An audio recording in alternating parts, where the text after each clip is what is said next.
What is up, everybody? Welcome to another Midwestern Marks live stream. Carlos just got back from Mexico. We also just got back from an event in Dearborn, Michigan, Free Palestine or Free America to Free Palestine, with Jackson Hinkle and Haz Aldin. That was really fun. You've probably seen our speeches floating around the internet now. So today we're going to talk about the Trump guilty verdict, found guilty on 34 felony counts for paying hush money to Stormy Daniels, which they said could have influenced the 2016 election.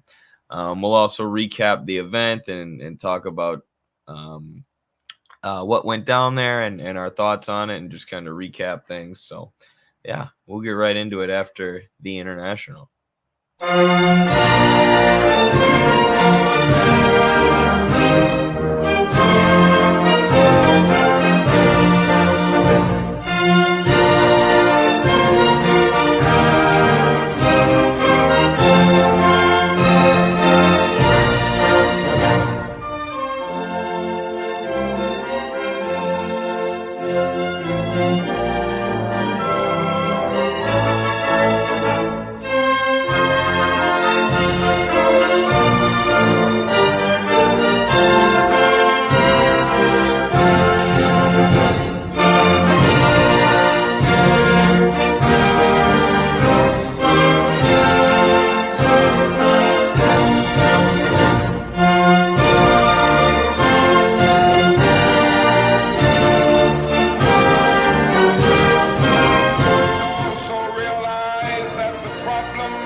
Injustice and economic injustice cannot be solved without a radical redistribution of political and economic power.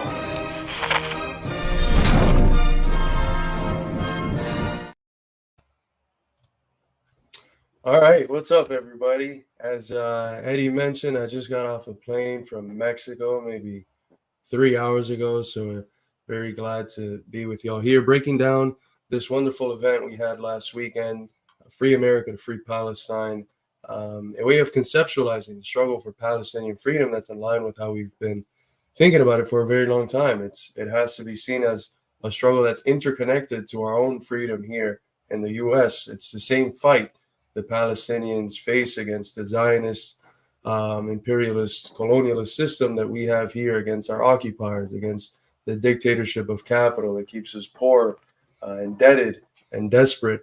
So we're going to talk a little bit about that now. What are some of your impressions on that, in my view, wonderful event, Eddie? Yeah, it was an awesome event. It couldn't have gone better. I mean, obviously there are always small things that you can critique and try to improve upon, but it was really, really great.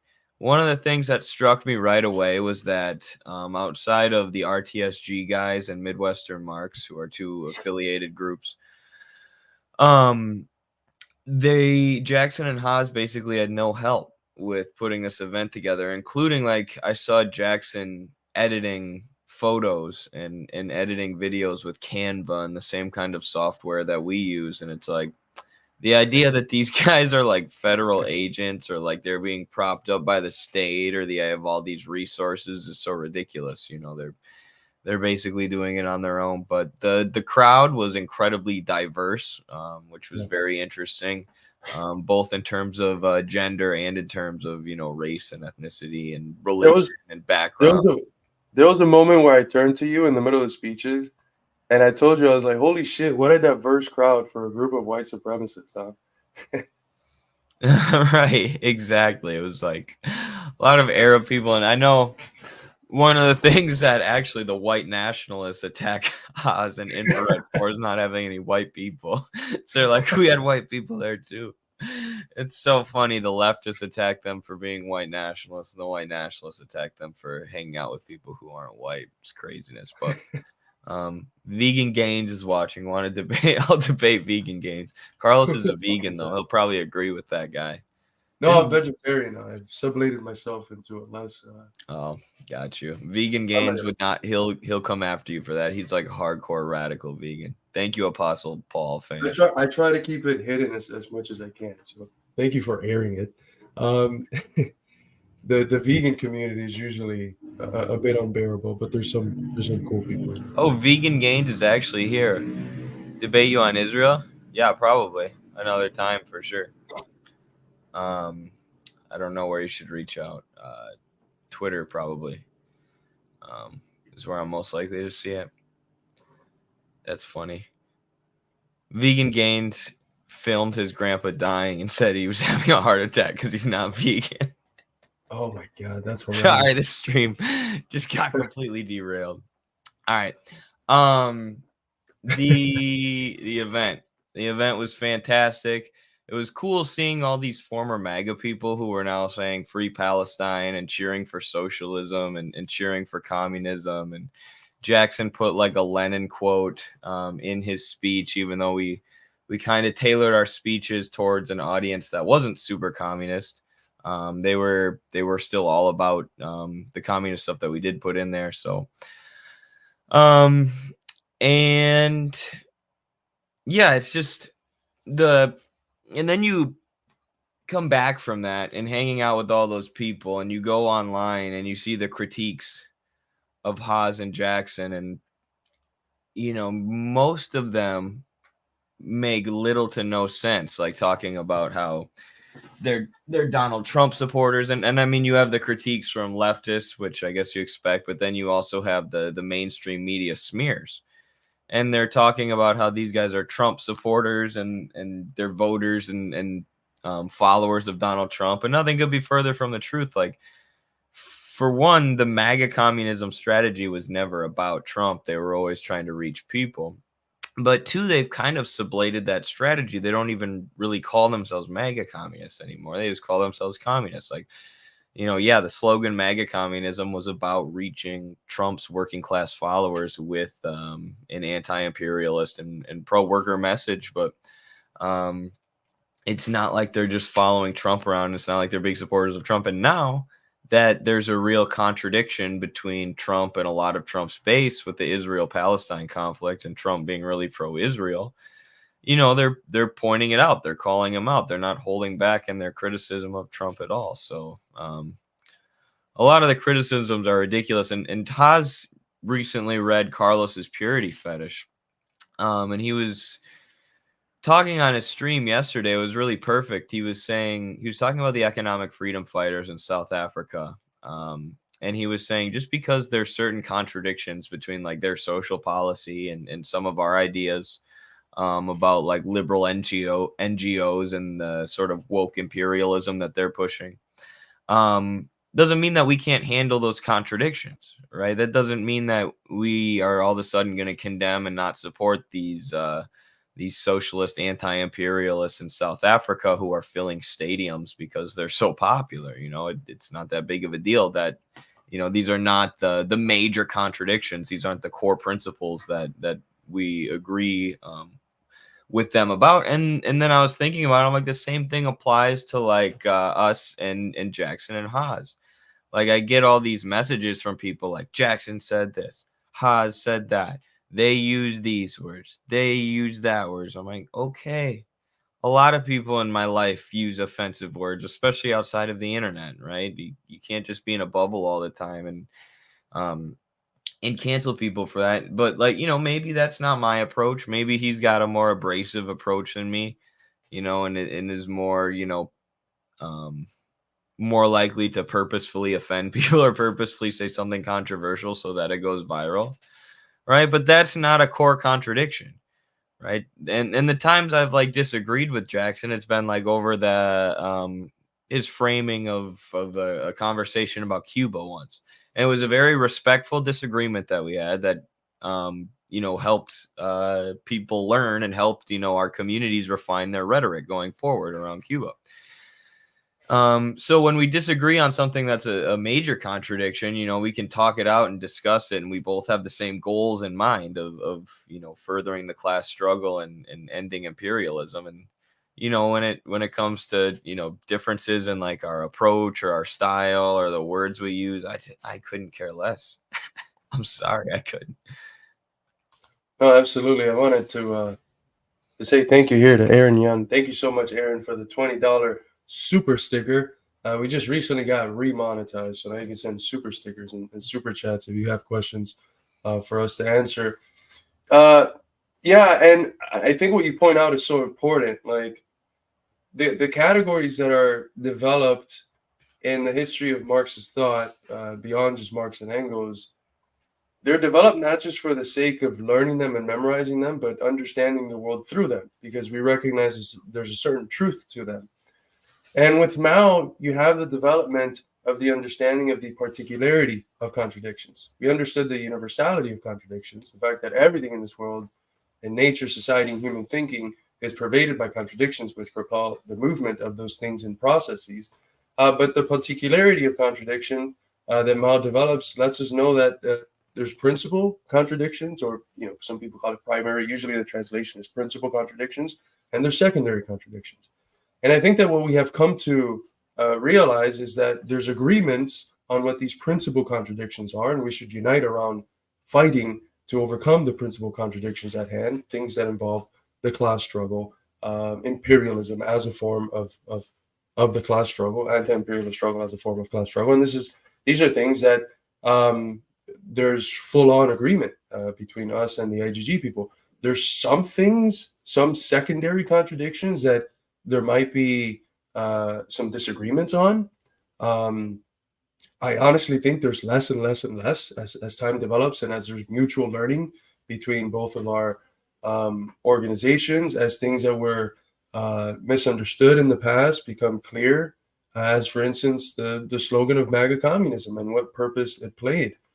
We did give a critique when it first came out as if it was approximating some form of tailism of Trump, and I think it's clear that that's not the case, that it was a question of tactic, how best to reach this part of the working class that we both have always considered, both of our organizations have always considered essential, which is the MAGA base of the working class. It's the one that is around us in the Midwest. It's the base of people who work the blue-collar industrial jobs that were outsourced and sent abroad in order to cut on the cost of production. And we agreed that we have to get to these people somehow, and the strategy that they developed was MAGA communism. And the approach we took when it first came out was kind of like, let's see if it works, right? And that's why we got condemned by the left. The left wanted us to condemn it, and we never did. We always wanted to see if it worked, and honestly, it has. Like, no one has been able to reach more hearts and minds in the American public than Hinkle. We've been somewhat successful in TikTok and reaching millions often, but the scale at which Hinkle has been able to do it has been completely unmatched by anyone else on the left. And honestly, I can't think of anyone else in American socialist history that has had that level of exposure to the American public as Hinkle has. So in terms of that strategy, I think it served its role. And you're right to say that if you look at their discourse now, it's not even about MAGA communism anymore, because the role was already served. It's just about regular old communism. As far as the event, the diversity of it was superb. Also, we had the presentations. The presentations were superb. Haas's presentation was, absolutely phenomenal. I think that's something that some of us at the Institute, once it gets translated and put out in our Journal of American Socialist Studies issue 3, we are going to study it and see what insights we can take from it into our discourse about American history. But besides the presentations, which were great and which are still being uploaded, the interactions we had with the audience members, with literally the Institute or the guerrillas, were phenomenal. I mean, these people are really great. Like the sort of relationality and sometimes cringiness that you find in some leftist spaces was not present at all. It was like very serious people committed to the class struggle, to changing the world. I hate to say this, but very normal men and women who, were serious, respectable people, the sort of people that can command respect from their coworkers, upstanding human beings. And it always reminds me of one of the first things we published that I translated and gave a short introduction, Che's speech to the Young Communist League in Cuba, where he says, try to be literally the best you can be, whether it's in school or sports. Literally try to be the best, not in this very bourgeois way where you're like digging other people down, but try to be the best while raising other people up, while making those around you better. And the sort of character that we saw in the audience member, the people that I got to interact with, hundreds of them, it was that. It was, upstanding people willing to learn, and people who you can tell made those around them in their communities and their workplaces better.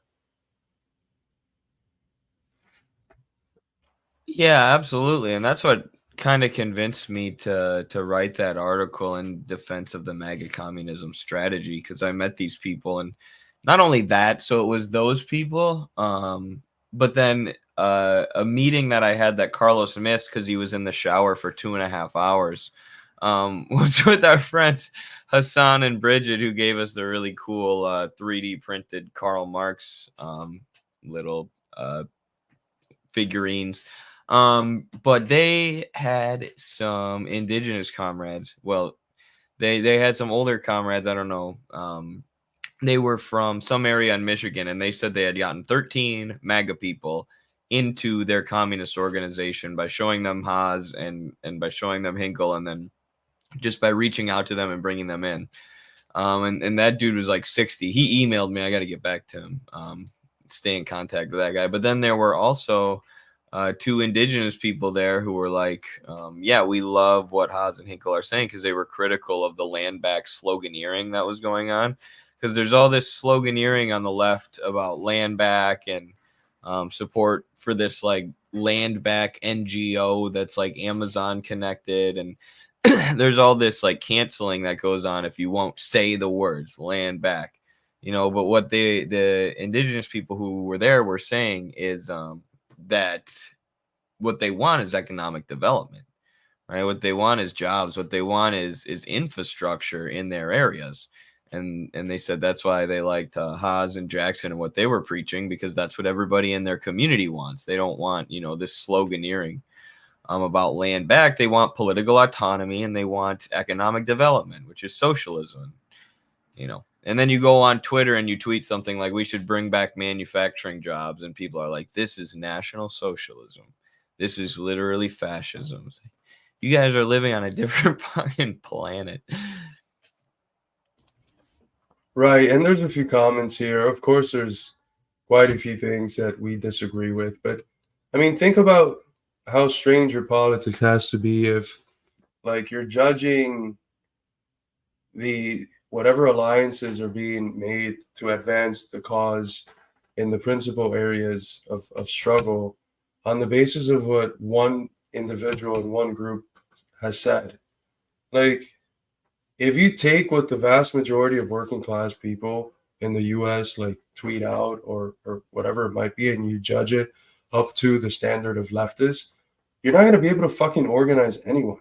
Like, that's such a stupid there's a reason why the people that find like Hinkle problematic are usually just the left, like the people that consider themselves the enlightened one on X, Y, or Z issue. And it's really regular working people that when they listen to Hinkle, they're like, oh yeah, this is because it's not phrased in that form of leftist relationality where any slight slip of the tongue in terms of one term you're not supposed to say and you're canceled for good. And things you said 3 years ago are continuously being brought up.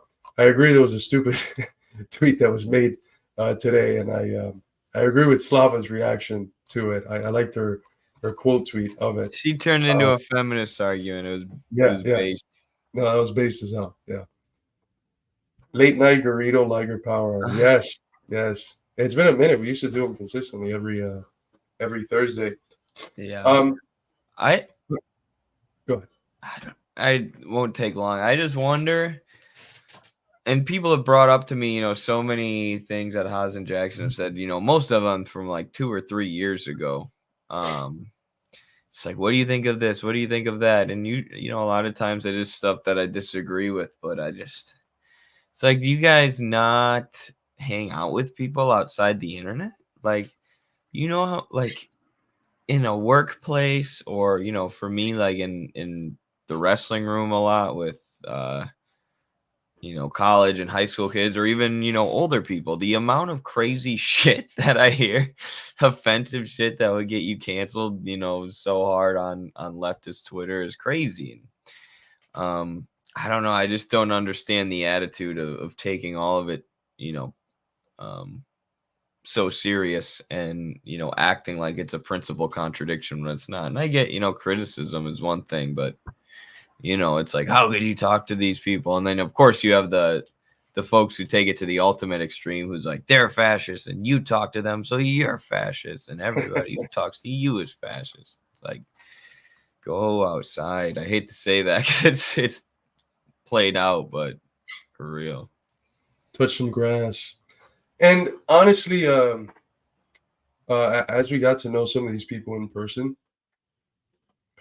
you can kind of tell that they're the sort of folks that if they put out a bad tweet and you go up to them and you're like, yo, that was kind of dumb. They're not gonna get mad or like cancel you for it, because there's such a dynamic learning process between all of us, and that's honestly how we are. We the group chats that you, me, Kyle, and Noah have, there's a lot of self-criticism involved in those, and that's how we grow. That's what the original meaning of the word dialectics meant. It was, this process of argument where every back and forth you have forces both poles to refine their argument more and more.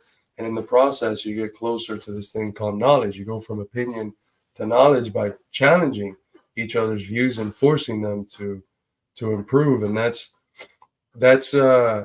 perfectly fine. That sort of pluralism within the bounds of as Fidel would say, within the revolution, I think should be promoted. It promotes growth and development and refinement of our thinking and ideas. And it's also interesting because being part of the internet, people have to keep up certain personas, right, and present themselves in a certain type of way. And some might get the impression that someone like Haas might be a little bit mean. But in person, it's just the opposite. Like, these are extremely kind people, very nice and very fun to be around, with a good sense of humor, very similar to the one that we have, I think. So, don't just judge people by the sort of disconnected, decontextualized clips you see people pull from 3 years ago and share around in the left. Like, I always think, why? Why is it that, what purpose does this serve to try to bring down someone who's been so successful in expressing these ideas that, even if you think they're not expressed in the same way you would express it, I mean, they're close enough and they're reaching hundreds of thousands of times as many people as you are. So why would you want to bring it down? I've never understood that. Exactly. Someone says, Midwestern Marks, I keep getting banned for leftist and communist spaces for supporting you. The Patsock drama is ongoing. Yeah, I don't. It's like they don't want to engage in the argument either. It's just like, you're a Patsock, you're done. Like, the deprogram Discord, I like those guys, but they, for similar reasons to why I like what Hinkle's doing, because they reach a lot of people. JT's got like over 1 million subscribers, and he's telling people to read Marx and Lenin, and I deeply respect that. And same thing, there's some contradictions there with maybe what they think about social policy, or like some of the books that they've recommended, like Settlers or whatever, but they're anti-imperialist and advocating for class struggle, so it's whatever. But then their Reddit page is like, not their Discord, their Reddit page is constantly shitting on us, and I try and go in there and talk it out. But when I said, I linked the conversation between Haas and Carlos and said, check this out. This is, like what he actually thinks about philosophy. And, here's the areas of overlap that we have. They banned me. They banned me from their Discord. And the reason was like Patsock. And they, proceeded to make like 3 more posts about us. It's like, I mean, if they can't even have the conversation, what does that say about the strength of their argument? That's how I see it anyway. And I think that that's part of the the difference with some of these other groups that we've gotten to work with, they don't operate like that. They might be cognizant of disagreements on secondary or tertiary issues, but they're not going to cancel you for it. I mean, the infrared people have never come out to cancel us, and they've known we've had disagreements on various things, such as the MAGA communism slogan. And there's been others like that we've been conscious about there being certain disagreements, and there hasn't been the necessity of canceling each other. But there is a part of the left, even some that are quite successful at reaching people, that just because there's certain disagreements, you're tarnished for good for them. And that's the archetype of the purity fetish. And I think it's a fatal flaw that has existed in the left. And everyone talks about unity, and we talk about unity all the time because unity is important. If the ruling class divides you to keep you weak and to sustain its position, then the opposite of divide is unite. But we have to be very careful, because sometimes, for the sake of uniting with people who inherently want in their politics division, you end up more divided than united. And I think that's what we have come to learn about the left. In many ways, we have tried to appease parts of the left, and not like explicitly, but for the sake of unity, of unifying everyone that's in this common battle. And they're so entrenched, parts of it are so entrenched in the purity fetish that they don't want that. And you can't unite with people who inherently want, as part of their politics, because of the purity fetish, disunity, to keep their circles as pure as possible. They end up just being like identity socialists, or monastery socialists. It's just only those who are pure enough can come in and be with us. And that's not how you fight for a new form of life. That's not how you wage a revolutionary struggle. I always tell this story when I first started doing the InfoWar online propaganda stuff. Would make videos about tactics and strategy. How do we reach the most people? How do we bring people in? How do we reach these Trump people who are anti-establishment but think that Trump's going to save them? And I remember, like, someone who was a large creator at the time calling themselves a Marxist-Leninist. They made a video saying, like, it's bullshit that Eddie's doing this because we need to be careful who we bring into our spaces. And, like, these are sacred spaces for some people, and this is the only place where we feel safe. And if you're bringing all these bad people in, you're not being cognizant of that. And I just was blown away. Like, wait, I thought we were all on the same page here. I thought the goal of this was to organize the working class so we can overthrow the capitalist class, because the capitalist class are the ones who are doing all the wars and making it so 80% of us are living paycheck to paycheck, and we all have debt, and everybody's anxious and depressed because of it.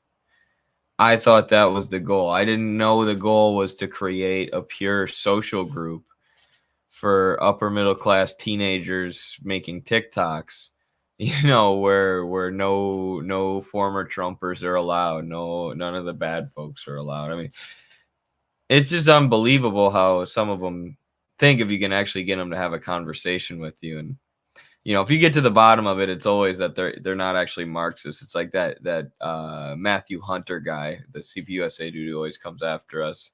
Like, I saw him actually explaining his philosophy to someone once, and it was like, if you are not descended from either First Nations people or from a slave who was stolen from Africa and brought to the United States, then you are a settler and you have to go.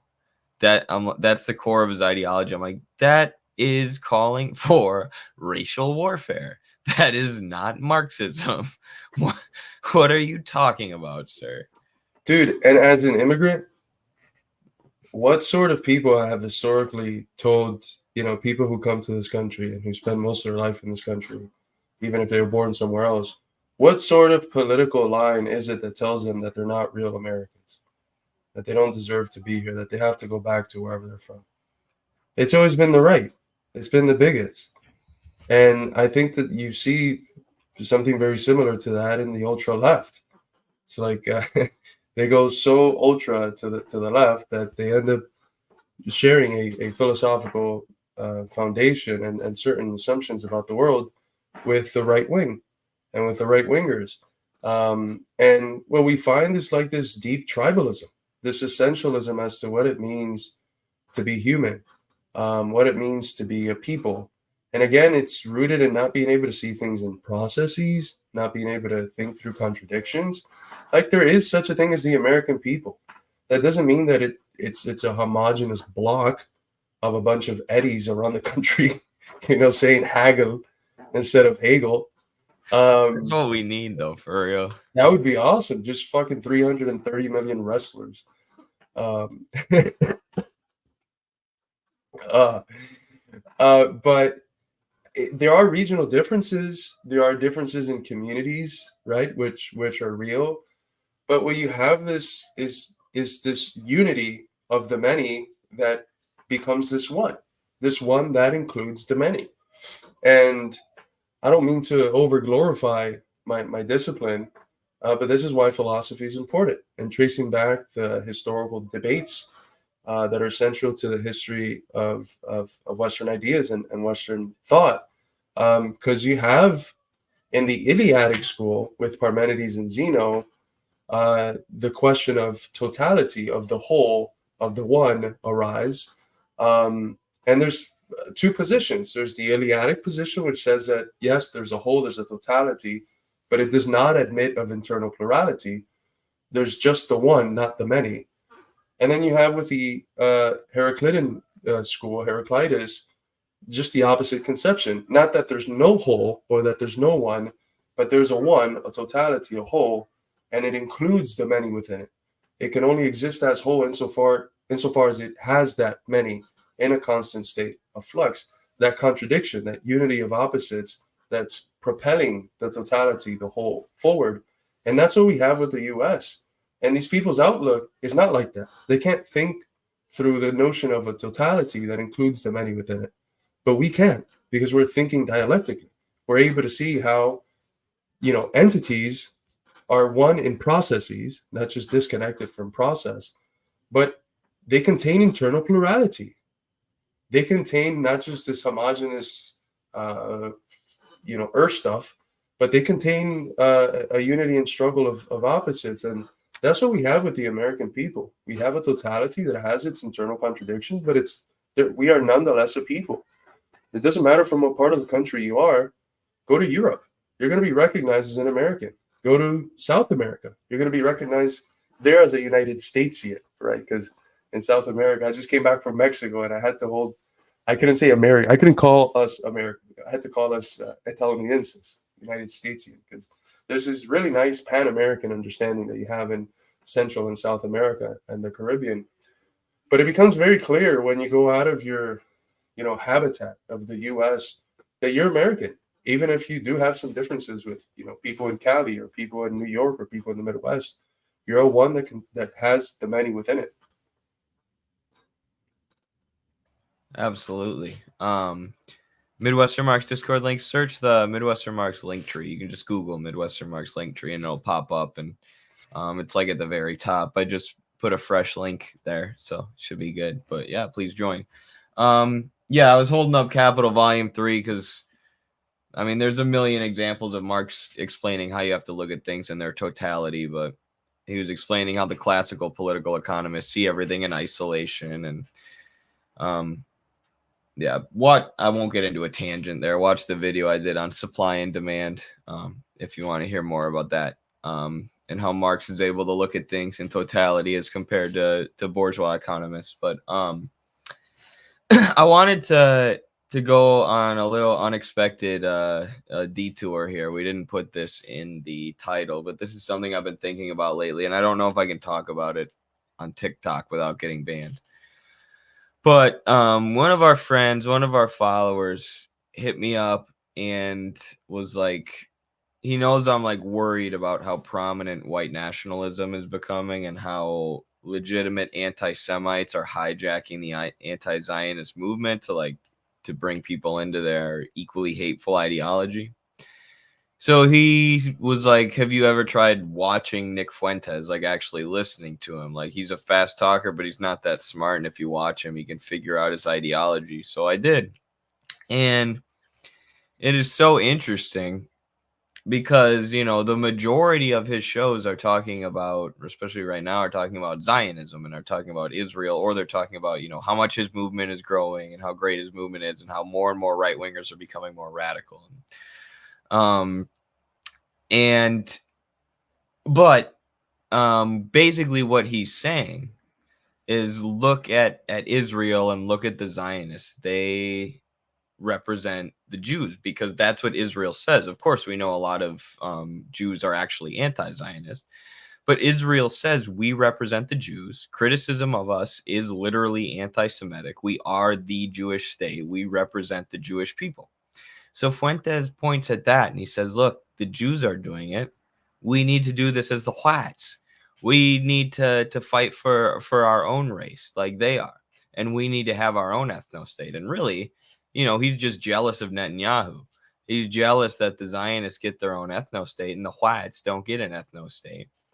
But it's he has the same philosophical underpinnings as the Zionists. It's just like racial warfare, ethnic warfare, and ethnic supremacy. And there's no discussion of class at all. There's never any discussion of class. So take his ideology to its logical conclusion. Like, are we going to team up as people of all the same skin color? Everybody who originated from Europe where it's cloudy. So, and we don't have that much exposure to the sun, so our skin turn white. All of us are going to get together and we're going to fight. What the hell do I have in common with Jeff Bezos and Bill Gates and Elon Musk and the other whites? What are they going to do for me? Most white people in this country are living paycheck to paycheck. They're working class and they're drowning in debt. And the people we owe all our debt to are other white guys, or it's people of all different colors and stuff. But it's so freaking obvious that the main distinction in this country is class, or in this system is class. Even if you look at something like police shootings, right?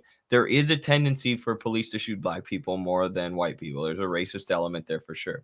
But a police officer is far more likely to shoot a poor white person than a rich black person.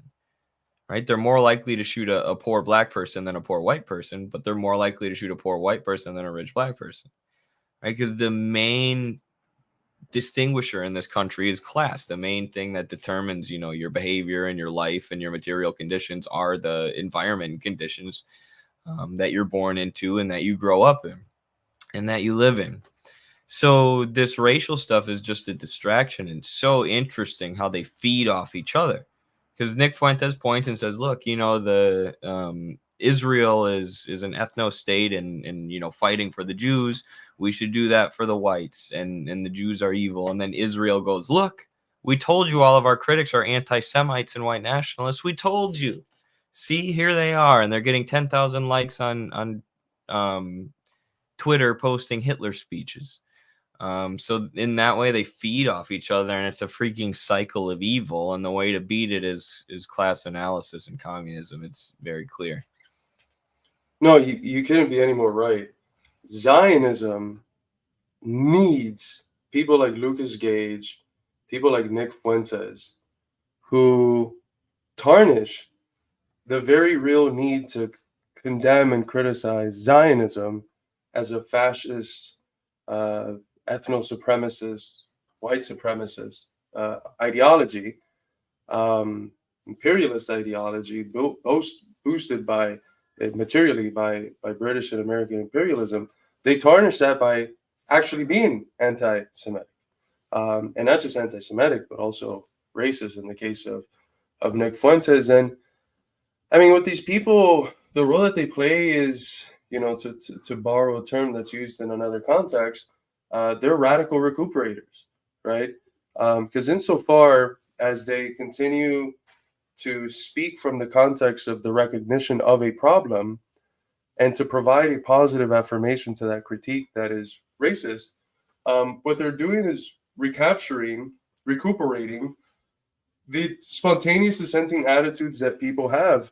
And I know for the vast majority of people, if not everyone, I'm hoping everyone who's watching this broadcast, it's almost intuitive to think about the crisis as one of the capitalist system, the antagonism as being fundamentally between the working class and the owners of capital, the capitalist class. But if you've never had a framework to think of it like that, and all you can recognize is spontaneously that there's a problem, we have to recognize that idiots like Fuentes and Lucas Gage, who feed off of that and tell you, hey, yeah, Biden wants to say there is no problem. You know, parts of the Republican Party wants to say there is no problem, but I recognize that there is a problem for you, and the problem is the Jews, you know, and then they mysteriously put like the Star of David on like some owners of enterprises or you know, for people that are not trained in thinking systematically, who have never had the opportunity to really sit down and reflect through people who have done it as a career, through reading their text, it becomes tempting to fall into those spaces. And if what the left does is just say anyone who engages with that material we're not going to speak to because they're fascist, you're preventing them from seeing that there's a better explanation, an explanation that's not racist and that's not anti-Semitic, for them understanding the systematic source of the ills that they feel at the individual subjective level. And that not only explains it, but shows on the basis of that explanation how they have the power to move forward and create a new world that actually satisfies their basic human needs. So, you know, these people are part of the system.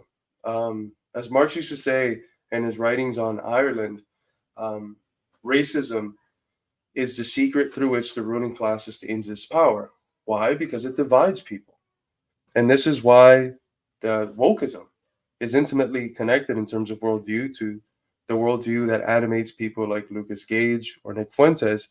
It's rooted in the same form of tribalism that promotes divisions between the propertyless masses that should, on the contrary, be uniting against the common enemy, which is the capitalist and imperialist class. Absolutely. I mean, that's what made me think of the Fuentes thing, because you realize that like racial tribalism is at the, or just tribalism in general, I guess, is at the core of a lot of these ideologies. What's your, oh, thank you, Jesus Christ Superstar, for the $9.99. Appreciate that. We are remonetized. The People's Funded Institute is back on YouTube, everybody. What's your opinion on Settlers by Jay Sakai? His argument that whiteness was used to separate the working class. For example, Irish are not considered white at first, but later were. He, I know like Hakeem recommended that book, and when Hakeem recommended that book, he made it sound, like that was the core thesis. Basically, you know, racism has been used to divide people, right? And that's why socialism hasn't prospered in America. And that's why Hakeem was pushing that book. But the full title of that book is Settlers and the Myth of the White Proletariat. And the thesis of the book is that there is no white proletariat because they're reactionary settlers, which again is not Marxism. It's a race essentialist ideology, right? It's saying it's taking it to the other extreme, right? And saying that because white workers have been racist in the past and kicked black people out of their unions, and that's divided the working class, that, you know, therefore they're settlers and reactionary and we can't organize white workers. And that's an idea that's just as anti-Marxist and it's just as harmful. And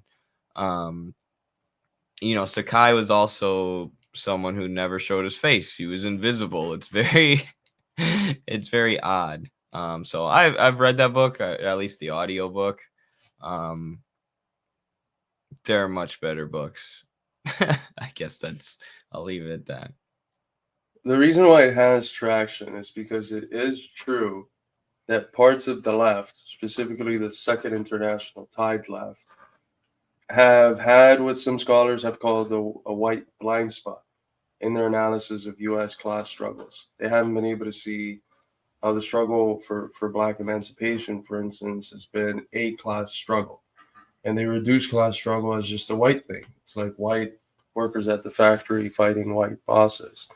And to a certain extent, it's true. I have a book somewhere back here by William Morris, one of the main theorists and historians of the Socialist Party. The book is from, I want to say, 1914. It's 500 pages discussing the history of socialism in America. There's maybe 5 pages dedicated to the Civil War.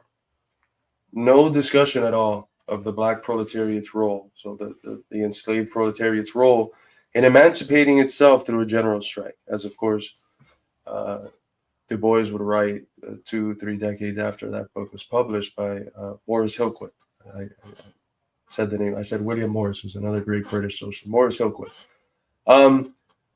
So that is an issue, but it hasn't been an issue since the writing of Du Bois and since some of the main theorists in the Communist Party, with people like William Z. Foster, Henry Winston, Herbert Aptheker, who have all been able to look at this tradition of the struggle against racism, the color line, as parts of the class struggle. That's what attracts some people, I think, to settlers, the fact that there's a recognition of something that's very real, that Marx recognized, which is the essential role of racism in dividing the working class. But the conclusion and the historical framework and narrative, the way it tells history, the way it makes out of history a story, a narrative, is one that fully feeds into what the ruling class needs, which is more division amongst the people. What Du Bois used to do, and what Du Bois, the category of Black proletariat is very interesting. He's not calling them slaves, or in PC language today, enslaved people, right? He's calling them Black proletarians. And there's a reason for that, so that already at a categorical framework, there could be the recognition of we are the same. We are working people, and our fight is the same fight. The struggle against racism and the color line was not one where leading Black thinkers and organizers said, we're not going to organize with white workers because they're racist. On the contrary, as I cite in my work using Du Bois gives a lecture to Southern Black workers where he says, that creature right there that you've been taught to hate, the white worker, and that they've been taught to hate you, that's your best friend. That is in reality your best friend. That human being, that white worker, has fundamentally the same interest as you.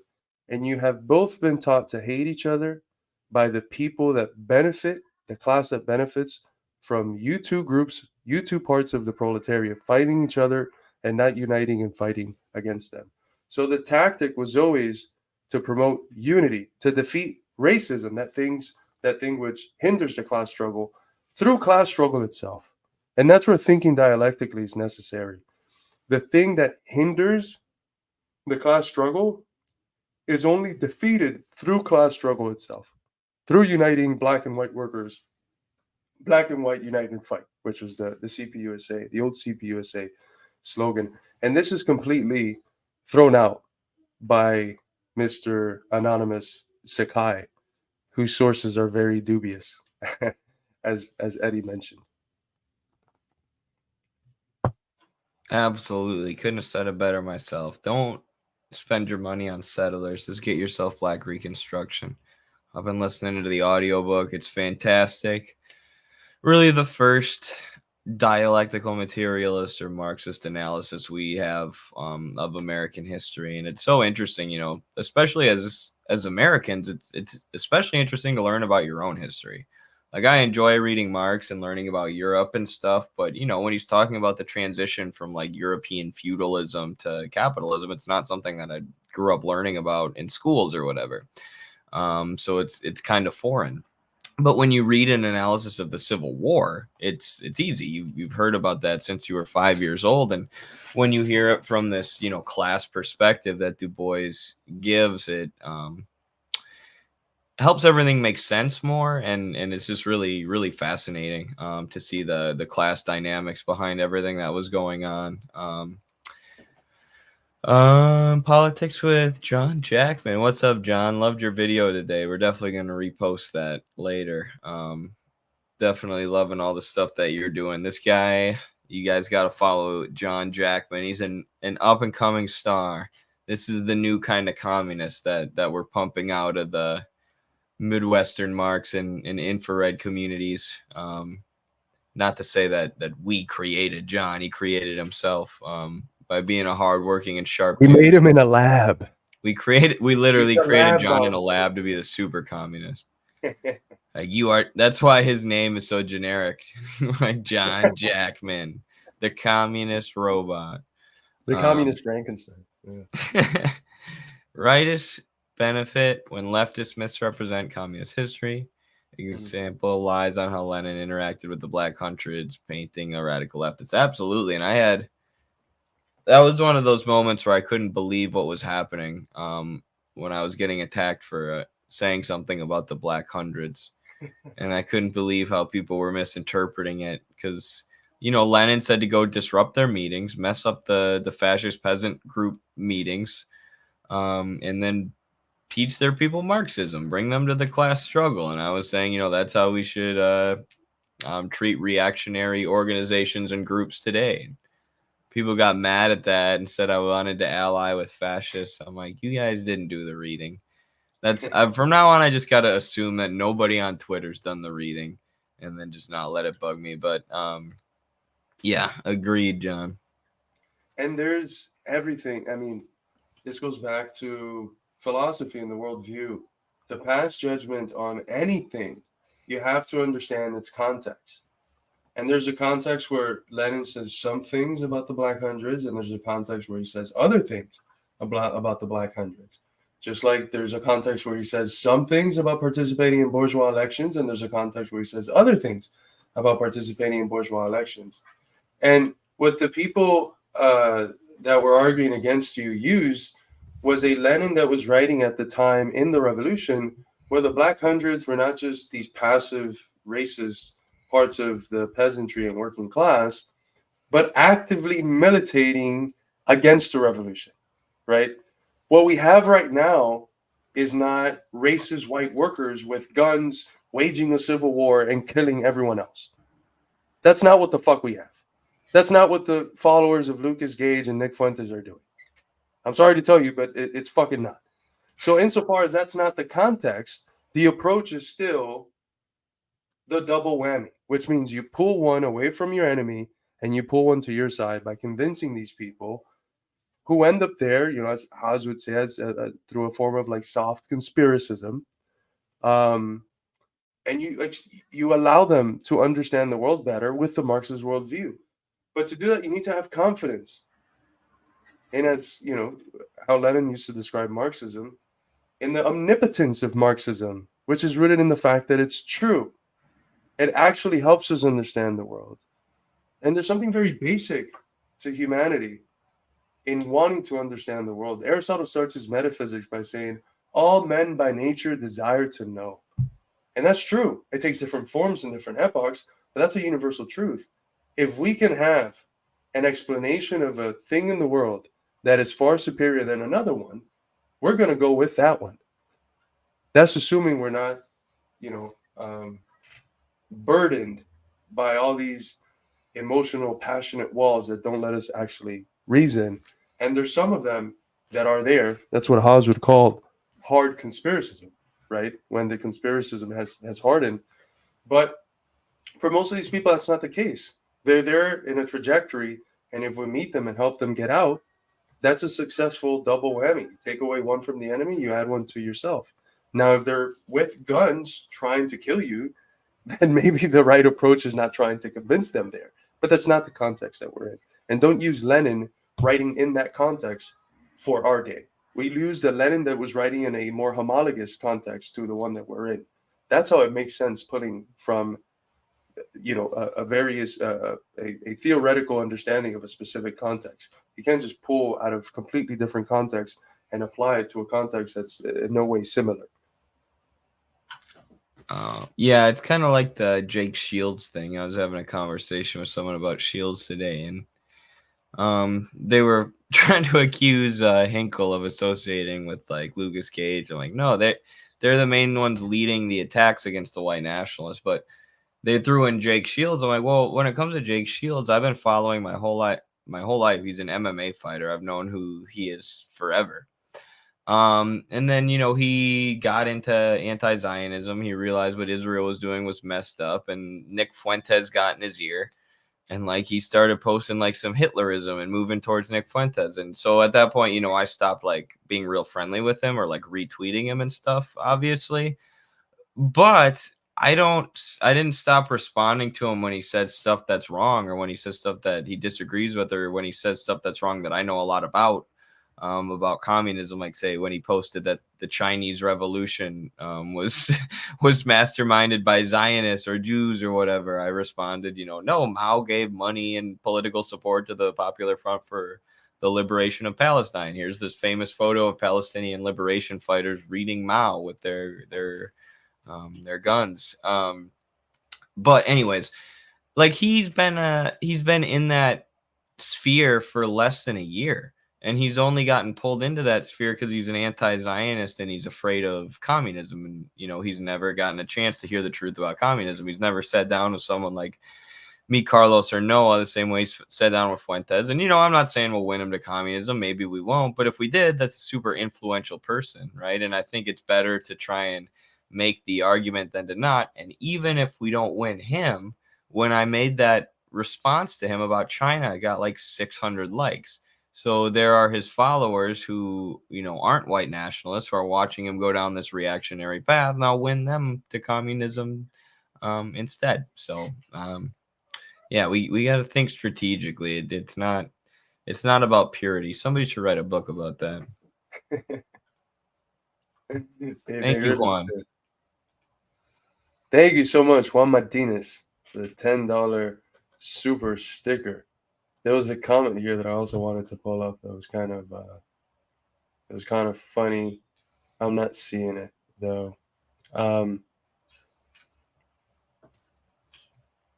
This one's good. Stalin is in heaven. That's empirically confirmable information. Yeah, God told me in a dream. We could be like Malay and say that he spoke to us through like our dead dogs. Told us about Stalin's adventures in heaven. Thank you so much for this question, humanitarian class aside. Yes, I'm starting a philosophy course for the Institute's Marxism School. It starts the first Thursday of June, so the 6th. There's still time to sign up. You can sign up at the Midwestern Marx website. I'll actually drop the link now. It's going to be a class focused on Marxist philosophy, so we're going to touch on themes such as alienation. Actually, let me pull it up real quick for those interested, because some of the topics are in the flyer: alienation, the transition from the young Hegelians to Marxism, from Hegel to Marxism, what the Marxist philosophy is, Lukács, the political economy of knowledge of the global theory industry, which is our friend Gabriel Rockhill's work, our work on Du Bois as the father of American Marxism, and then conclude by talking about the purity fetish as a conceptual framework for thinking about the absence of dialectics. So that's going to be the class. It's going to be a very advanced class. You're going to have mandatory readings around the 20 to 30 page mark weekly, and then a bunch of recommended readings. It's ran basically as a graduate seminar. We're hoping it's as interactive as possible, and it's going to be great. I think you'll leave out of this with a foundation in Marxist philosophy unlike any other you could receive, unless you like move to China or something and are taught by actual Marxist-Leninist philosophers.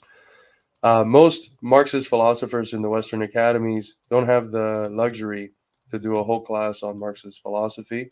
And the ones that do classes on Marxist philosophy or critical theory are usually just Western Marxists.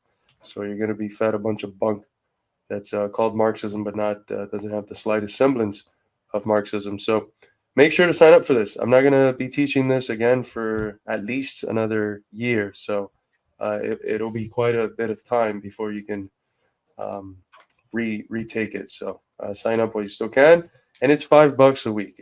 Think of it as basically buying your instructor a cappuccino every week for giving you, 3-4 hours of philosophy instruction, so that you can be a based Marxist organizer. Based. Based. Love it. Love it. Yeah, that'll be super super awesome for training the future cadre of the Communist Party. And good job to everyone who's joining that class. It's been really awesome to see how many people have signed up, and because it is, like you said, it's only $5 a week, but it's a $40 commitment. It's a huge time commitment. Yeah. So to see that many people are willing to put in that time to learn what needs to be learned and gain a deeper understanding of how to change the system, it's very encouraging. Lots of very encouraging things happening lately, I must say. Also, we had like 40 people joining Noah's basics class that I was there for the first day of. Like, that's just so many people learning Marxism. And I mean, I told this story a million times, but the Dominican communists told our buddy Kyle Pettis, the problem with the Americans is you guys just make a million sectarian communist parties, and you say this is going to be the real revolutionary party with the real revolutionary line. But what you need to do is educate people about Marxism, and then allow these working class intellectuals to kind of, who can be party cadre and who can be effective organizers and leaders in the party, allow them to emerge naturally. By teaching them the science of Marxism. So that's what we're trying to do. Really awesome to see that all of you guys are getting on board with that. But anyways, we should probably talk about the former president of the United States getting a felony today.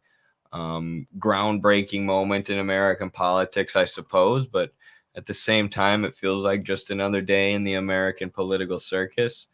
You have jurors in the New York criminal trial convicting Trump of 34 felony counts. They unanimously agreed that Trump falsified business records in order to conceal a $130,000 hush money payment to the adult film star Stormy Daniels in order to influence the outcome of the 2016 election. So ironically, they're going after him for influencing the election. Of course, one could argue that charging him with a felony before in an election year is also an attempt to influence the election. Biden has been very, very, very, very quiet about this. He doesn't want to give Fox any ammunition, any way to say, this is a political witch hunt by the Democrats. But I mean, it's just a bit absurd when you have people like the Sackler family running around, and when they've essentially been granted diplomatic immunity by the U.S. courts. And these are the people who created the opioid crisis, not single-handedly, but like as close as you can get to single-handedly doing something that big, they did. The millions of dollars, and people have read my Journal of American Social Studies 2 article, hopefully, about this, but millions of dollars pumped into medical universities around the country, into just standard advertising for opioids. A campaign was devised in corporate think tanks connected to Big Pharma to smear any doctors who spoke out against the overprescription of opioids, and any doctors who talked about the danger, they smeared them as opiophobic, said you don't care about your patients or their pain, and treated them like shit for criticizing what would turn into a horrific crisis, that is taken a lot of people with stable lives, stable jobs, stable families, who have an injury at work and they get hooked on these things and it destroys their lives. It oftentimes puts them into homelessness, and once they can't get any opioids, they move to heroin and street drugs. So anyways, I didn't need to go off on a whole tangent about the opioid crisis, but those people are walking around. The people who did that to our country, to these people are walking around free and getting diplomatic immunity, and they're still one of the richest families in the country. They're still selling us this crap and these pharmaceuticals, and they're going after Trump, and they're tweeting these things like nobody is above the law. Like, shut the fuck up. There's so many people on Wall Street right now who are above the law. Do you take us for idiots? The whole fucking concept of bourgeois legality is structured so that their class is always above the law. They always function outside legality. That's why the US can talk about the rules-based international order that it wipes its ass with as soon as their activities break with the formal things they say other countries should be following. The bourgeoisie is not subject to bourgeois legality because their legality is literally just an instrumentalized fabrication used to reproduce their social order, a social order that keeps them in a position of power. And that's why, people, like you said, the Sackler family, a family literally in at the source of the 70,000 American deaths we see a year due to overdosing. And this is not speculative. This is in medical journals. Read Eddie's article. He cites quite thoroughly from the academic literature that shows that these people are literally responsible for 70,000 Americans dying a year from overdoses related to opioids that they push in conjunction with the government, NGOs, universities, doctors. So it's and they're walking around scot free. And in terms of politicians, I mean, what was it that Chomsky used to say? Every American president since World War II would be found guilty at the Nuremberg trials. If the Nuremberg trials applied to them, every one of them has been an absolute war criminal. And it's not because we've just so happened to had really bad luck and chosen every time someone whose character is inclined to being a war criminal. They're war criminals precisely because the American presidency is really just a position that is accidental, in the sense that it doesn't really have much substantial influence over the trajectory of the country, because the country's trajectory is based in the deep state, in these forces. It's not necessarily in the Marxist lexicon, but it's a true term. There are these forces that are outside of democratic accountability that are the ones that decide the outcome and trajectory of the country and the policy choices. And that's the essential dictatorship of capital that governs our society. Regardless of what president is in power. So all of them have been guilty of war crimes. All of them should be incarcerated for life, or I'll leave it at that.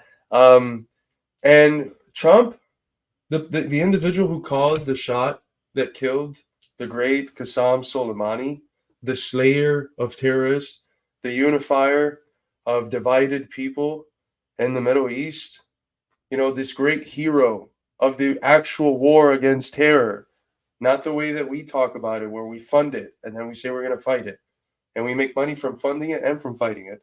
No, an actual hero of the people fighting terrorists, murdered by Donald Trump, putting us on the precipice of a third world war. No, he's not. He's not charged guilty for that. He's not charged guilty for the criminal unilateral coercive measures he's imposed on Cuba, on Venezuela, where he's admitted, I was this close to getting Venezuela's oil. You're not supposed to say that. That's why the empire doesn't like him. He puts the mask down on empire. We're supposed to be meddling in Venezuela because of democracy and human rights, not because of oil. What are you doing, Donald?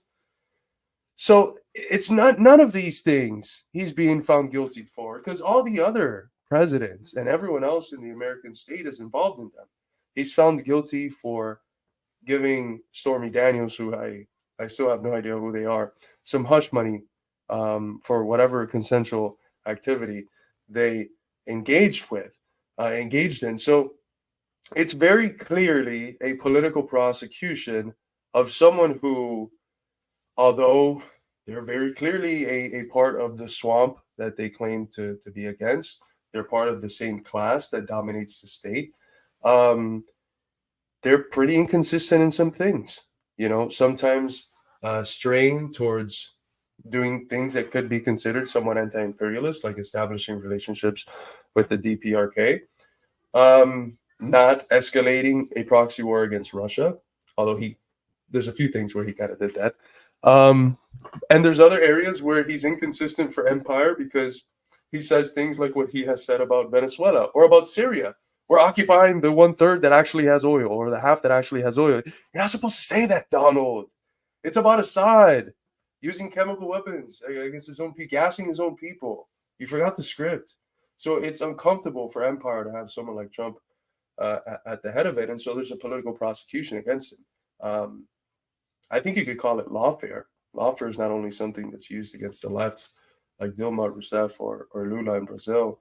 You know, it's funny, when this news came out yesterday, I was in a restaurant in Mexico City called Mescalin with the crew of Marxist scholars that I was at the conference, and this Puerto Rican Marxist scholar comes to me and shows me the picture, and we turn towards each other, and the first thing we say is, "Oh, he's definitely going to win now," because I mean, the Democrats think they're attacking Trump, and the Democrats in power don't actually care, but the liberals, when they speak on social media, they feel like this is a great victory. They're just feeding into the persona of Trump. Trump succeeds because he's got the persona, the branding of being anti-establishment, anti-deep state, the guy that's going to drain the swamp. Us communists, our approach is going to the MAGA people and saying, yeah, we do have to drain the swamp. We do have to destroy the deep state, but it's not with Trump. He's not the guy that's going to do that. He didn't even make an inclination towards doing that in his 4 years. We're the people that can drain the swamp. We're the people that can lock her up and her husband and fucking everyone else. We're the people that can do the stuff you like about Trump, and even more, because that's what, you know, we're the real enemies of the deep state, the communists. Now it makes it harder for us because we go up to working class people and we say, Trump's not actually anti-establishment, and they turn around and say, well, why the hell is the establishment trying to lock him up? Why are the people in power trying so fearlessly to lock him up if he's not actually anti-establishment? So it's just, it feeds perfectly into Trump's narrative, and it sustains us in this loop of, Trump MAGA or liberal, Trump MAGA or liberal, that we're trying to break out of through various tactics. One of them being, the tactic of MAGA communism that our comrades at IGG have developed. Yeah, even what they're going after him for, right? Like, when I read that, I was laughing so hard because, like, the Democrats are so out of touch. I think they think this is going to be like, I think they're thinking it's like the most scandalous thing they can go after him for. Like, for one, they can't turn around and, accuse any of us of paying a porn star hush money. But two, they think it's like a controversy, like the Bill Clinton, Monica Lewinsky scandal. It's like, dude, it's not the 90s anymore. We're just coming out of this cancel culture era where people are just kind of sick of that HR attitude and policing everybody's speech and policing everybody's language. And like, Trump paying hush money to a porn star is not going to convince his base to move away from him. Like, the Democrats are so out of touch. I don't understand what they're thinking. There were, had to be better things they could have gone after him for if they wanted to do some lawfare. But yeah, I don't think this will help them at all. And Biden's official and Trump said this will be decided at the ballot box. They're both saying basically the American people will vote on whether they think he's guilty or not. And I think they're going to vote for him. And yeah, it makes it harder to point out that he's an imperialist, even though you forgot he also did the fascist coup in Bolivia that put Janine Áñez in power in 2019. One of his most direct regime change actions. I mean, maybe that was the deep state, the intelligence agencies, but he had to have known about it. So yeah, he gave the thumbs up to it, and of course, free speech loving Elon Musk famously tweeted, we'll coup whoever we want. Deal with it. Deal with it.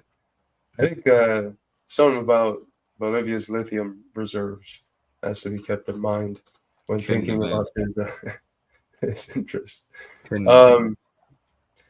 Yes, it's so interesting because I got to talk to various comrades from Colombia, Mexico, Puerto Rico, and Cuba about this, and I mean, they're all so clear about Trump definitely winning in November, and it's it shows the level of disconnections from the people that liberals have, where the action that is going to popularize Trump more, they see it as an attack on him. They see it as a successful tactic for their liberal side, which is hard calling it liberal nowadays when it's waging a genocide. There's nothing more fascist than a genocide. So our line has to be the same as what it's been. Like this, both of these poles, this horizon of bourgeois politics is not enough. It doesn't live up to the actual aspirations of the American people, of a society of, by, and for the people. Only socialism can do that. And we have to break through this duopoly in order to achieve that. Break through this system where the people are not sovereign in order to achieve that. And if you want a terrific analysis of how it is that America is not actually sovereign at all, it is an occupied country, occupied by, of course, financial interests, foreign financial interests, not actually representing the people, not living up to the social contract upon which the nation state is established. Go check out Haas's speech at the IFA conference. I think it broke that down meticulously, and it's actually a brilliant argument that I haven't seen many or anyone really bring up before. It's very creative. That, as I mentioned earlier in the stream, we should study it because it's true. We don't have sovereignty, and it was when we understood as a people that we didn't have sovereignty, that we didn't have representation, but we were still taxed or whatever, that we waged a revolution and won for ourselves sovereignty, succeeded in carrying forth the first anti-colonial revolution in the whole hemisphere, a revolution that then inspired the Haitian Revolution and every other subsequent revolution. And Bolivar. And Bolivar, yeah. Wait, yes, and Bolivar, sorry.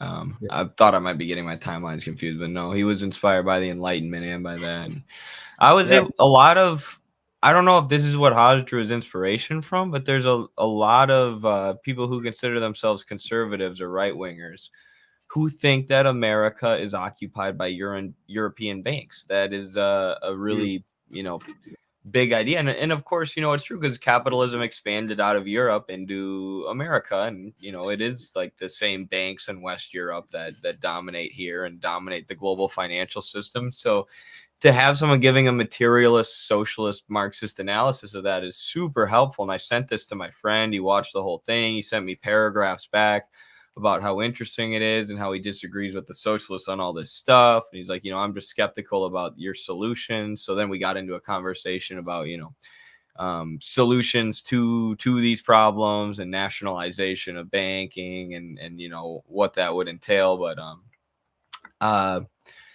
it was a brilliant speech. And honestly, there's a little bit of that dynamic with the liberals not understanding Trump's popularity. There's a little bit of that with the liberals and Haas and Jackson.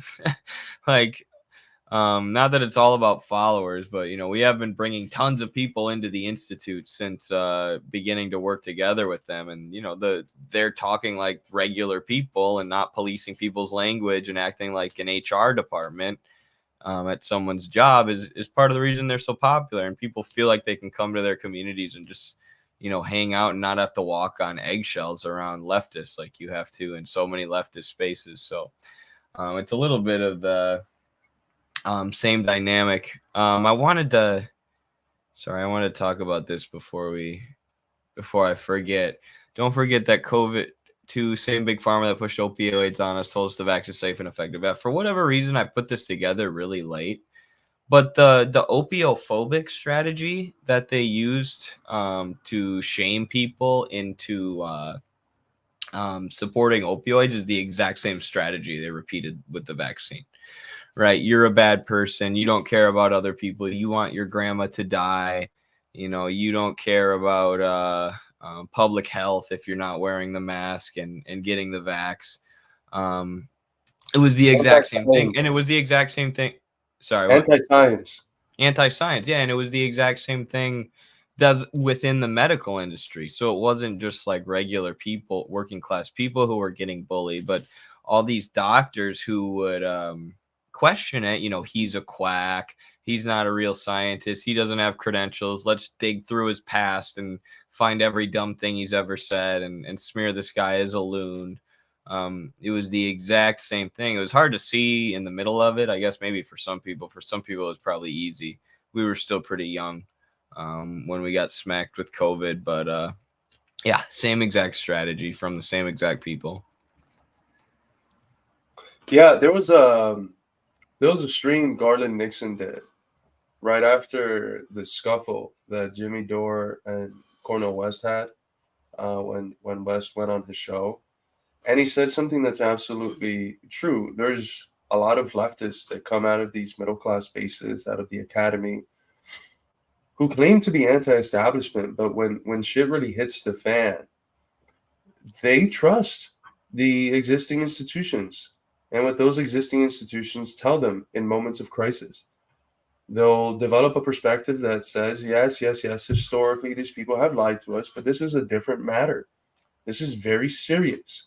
And they wouldn't lie to us about something this serious. They wouldn't try to profiteer and push experimental stuff on us in a moment as critical as the one that we live in today. And then there's this other type of person that considers themselves to be anti-establishment that doesn't have the same middle-class sensibilities, who just distrust automatically. Their spontaneous interest is distrust whatever the elite are telling you, whatever they're trying to push on you, whatever narrative they're trying to get you to accept. It's likely that it's not true. If you were betting on politics, you would be 99.99% winning if you always bet against if you always bet on the truth being whatever is the opposite of what the American State Department says. Because that's literally systematically what their ideology is. That's why it's false consciousness. It's the social order objectively needing to reproduce itself in the realm of ideas in a way that literally inverts, turns on its head the actual state of affairs, and does that for an explicit purpose. There's a function to it. There's a functional role for this ideological epistemic inversion, which is get people to consent to a social order that does not benefit them. It's that simple. Absolutely. They also lied about the evidence of a lab leak in this USAID and NIH funded lab. So in that lab, from the early 2000s onward, they were working on putting a spike protein in the, it's been a little bit since I've researched this, but a spike protein in the SARS-CoV-2 virus, which could only spread through animals. But if they were able to put a spike protein in it, then it could spread the SARS-CoV-2 bacteria or whatever it is to humans.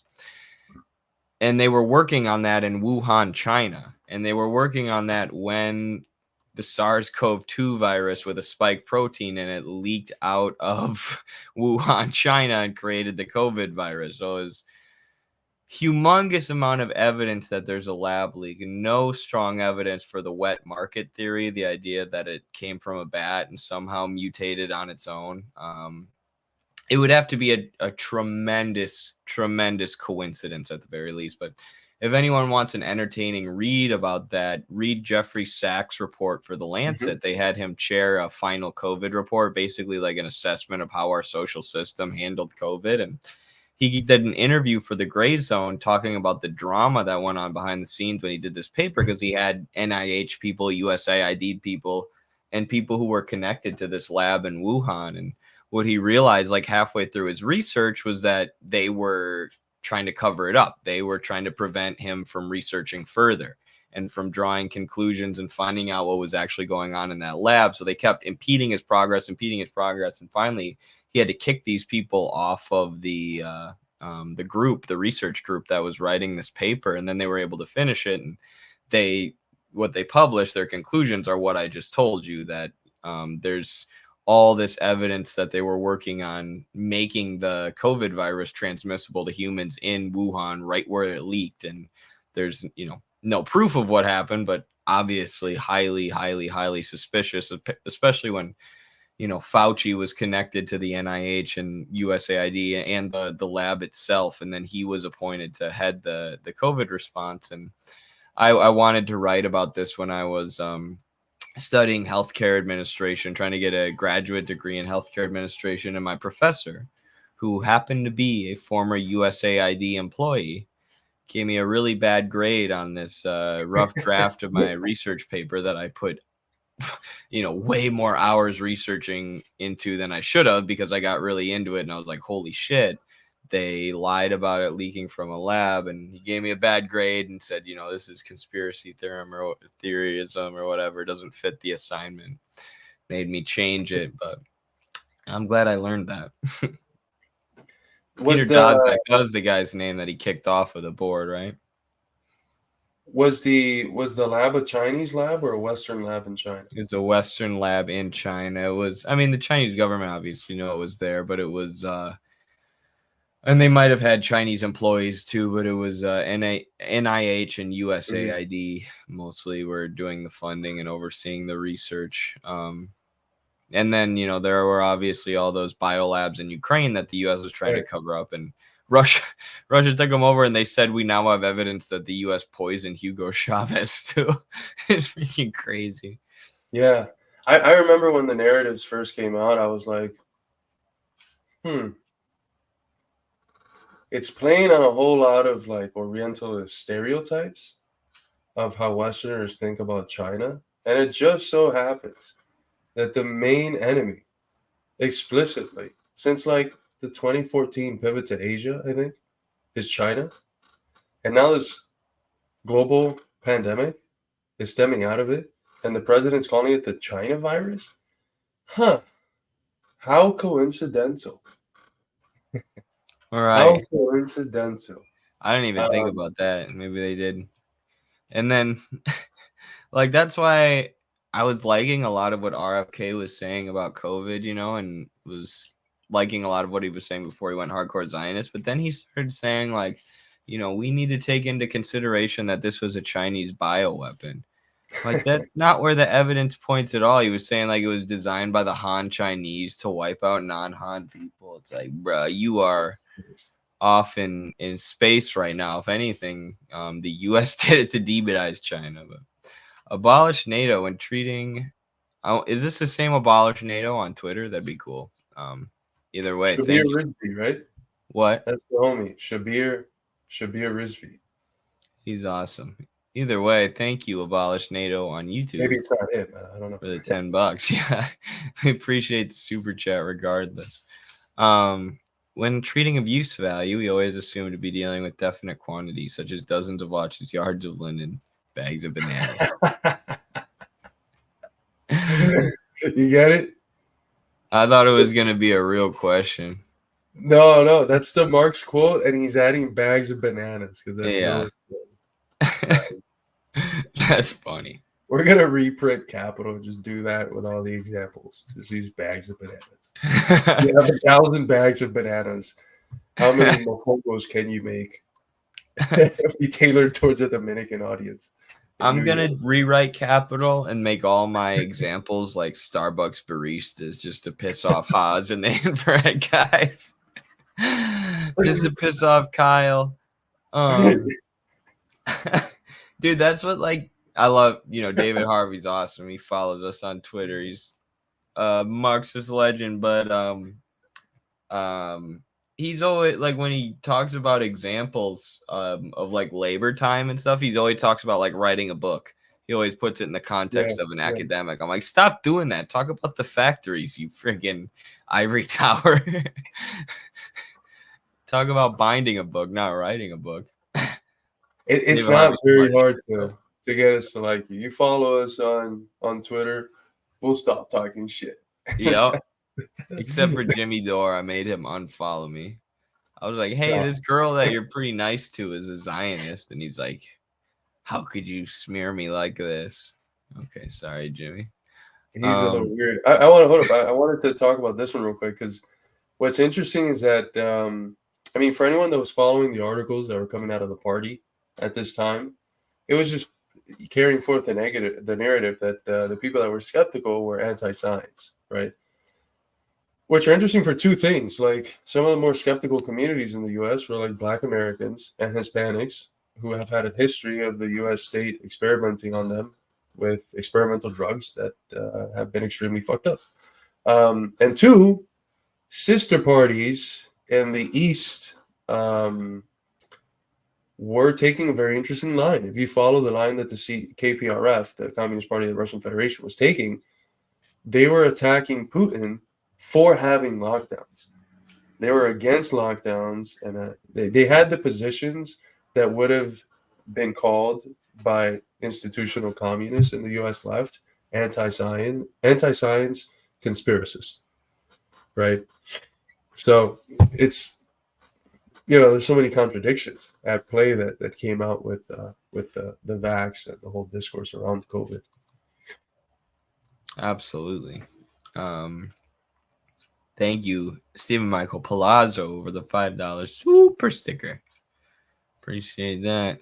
Old school follower, by the way. He's been a consistent super chatter for years now. I think since we started streaming. So thank you so much, Stephen. Yes, and old school follower of the TikTok since literally our first one that got banned 4 years ago. So some people are talking about Jimmy maybe being a libertarian. Yeah, one of the things like that I realized too is like that maybe you guys don't understand because you're not TikTok creators like me.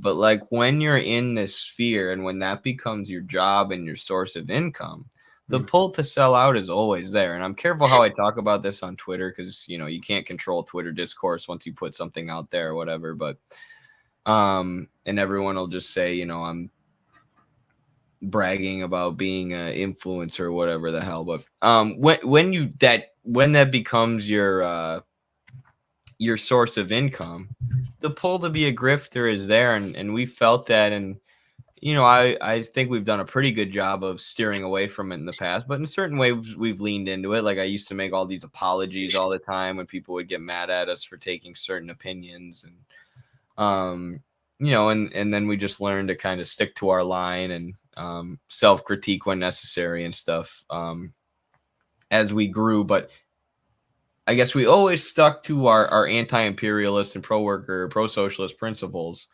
which repeatedly got us banned. And we could have not been critical of what NATO was doing in Ukraine during the war in Russia that got us banned for the first time. And, we probably have 1 million followers on TikTok right now if we would have just towed the line. And so when I see Jackson getting banned from every social media platform, it's like, well, he's doing the same thing as us. He's sticking to his principles. He's, pushing an actual Marxist-Leninist line on all the main positions. And, to me, that's a sign that he's resisting that pull to be a grifter, versus I like a lot of the work that Jimmy's done in the past. Obviously, I like a lot of his show, but he's moving to that, lane of being a libertarian.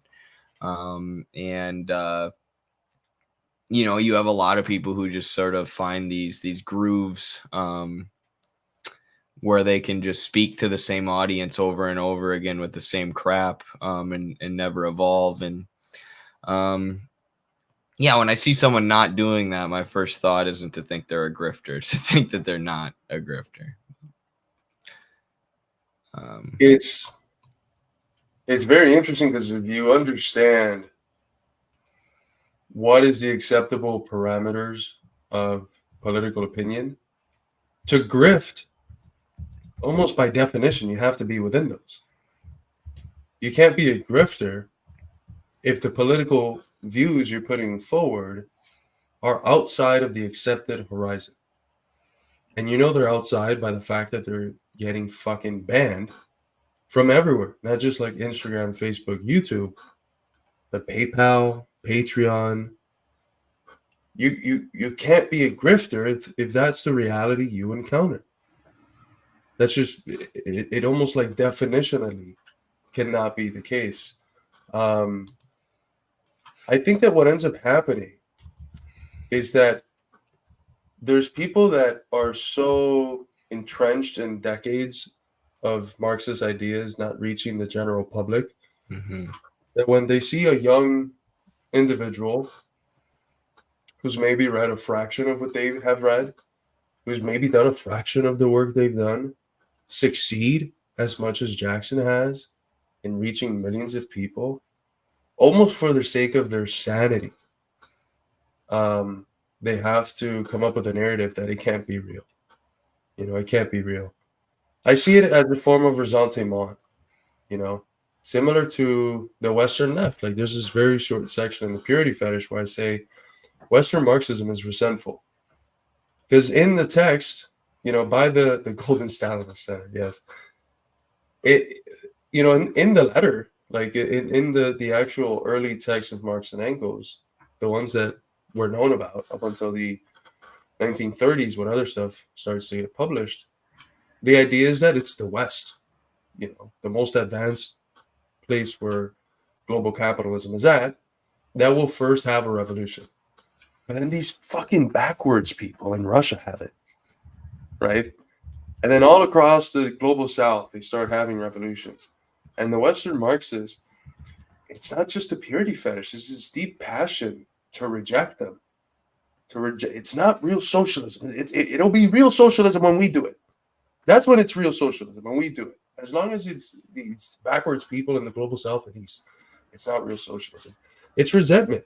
It's a transvaluation of values. It's taking the real valuable things that are being developed there and degrading them by turning them into their opposite, by saying this process of socialist construction is not actually socialist. And what you have, I think, with the interpretation of a lot of these people of Inkel is a similar form of resentment, because they weren't the ones who blew up and started reaching millions. Then he can't be real. He can't be a real Marxist. He can't be organically developing millions of followers. There's got to be something pushing him. It's like, no, not necessarily. Like, think concretely about the tactics he's used. How have they differed from some of the ones of leftists from the past, Marxists from the past? And it might be true that those people were better read. It might be true that in terms of having a concrete understanding of Marxism, maybe those people knew more. But as Noah always says, it's not enough being right. Being right is only the first half. The second half of it is knowing how to be right, how to communicate that right position that you have. And if a young 24-year-old kid is able to do that better than all of us, our reply should not be this resentful tearing of him down and saying he's an op or he's inflated or whatever the fuck. Is saying, how can I learn how to take my correct position on these issues and present it in such a way that it's actually more acceptable by people and in a form that doesn't get me banned, because there's a way of doing it that does get, and this is something you've learned through TikTok, Eddie. We've talked about it recently. You've learned some tactics after getting banned 7 times that help you not get banned while still getting the same essential ideas out there. So it's about learning, not just learning to be right, but learning how to best be right.